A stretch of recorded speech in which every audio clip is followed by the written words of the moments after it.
అందరికీ నమస్కారం. ఈరోజు సెక్రటేరియట్లో ఉన్నటువంటి మహిళలందరూ కూడా సంతోషంగా మహిళా దినోత్సవం జరుపుకుంటూ మమ్మల్ని ఇక్కడికి ఆహ్వానించడం జరిగింది.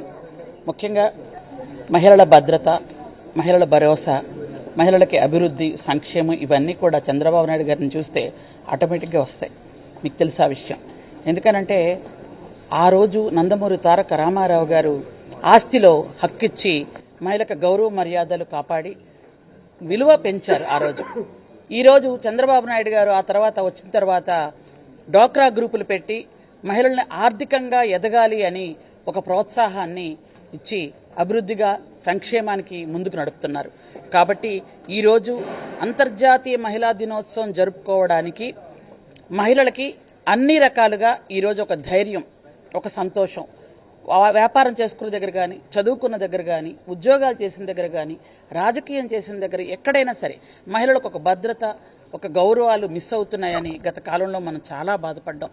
ఎన్నో అత్యాచారాలు, అరాచకాలు చూసినటువంటి ఈ మహిళలకి ఈరోజు ఒక భద్రత, భరోసా వచ్చింది. కాబట్టి మనందరం కూడా అలాగే మహిళల పేరు మీద సంక్షేమ అభివృద్ధి కార్యక్రమాలన్నీ జరుగుతున్నాయి. ఈరోజు ఏ కార్యక్రమం చేసినా మహిళలతో జరుగుతున్నాయి. కాబట్టి ఆ మహిళలే మహారాణులుగా ఎంచి ఈరోజు గౌరవ చంద్రబాబు నాయుడు గారు ఒక అన్నలా, ఒక తండ్రిలా అందరినీ కూడా సాకుతూ ఈ రాష్ట్రంలో ఉన్నటువంటి మహిళలు మొత్తం జనాభాలో సగం ఉన్నాం. కాబట్టి మమ్మల్ని అందరినీ కూడా ఎంతో గౌరవ మర్యాదలతో ఈరోజు ఏ పదవులు ఇచ్చినా, ఏ ఉద్యోగాలు వచ్చినా, పిల్లలకి స్కూల్స్లో కూడా ఈరోజు అన్ని రకాలుగా క్రమశిక్షణతో అందరినీ ముందుకు తీసుకెళ్తున్నారు. కాబట్టి ఈరోజు అంతర్జాతీయ మహిళా దినోత్సవం జరుపుకోవడానికి అందరం సంతోషిస్తున్నాం. అలాగే రాష్ట్రంలో 26 జిల్లాల్లో కూడా అంతర్జాతీయ మహిళా దినోత్సవాలు జరుపుకోవడానికి అక్కడ ఉన్నటువంటి మహిళలకి ఆర్థికంగా బలోపేతం చేయడానికి కూడా చేస్తున్నామని మీకు తెలియజేస్తున్నాను. Thank you.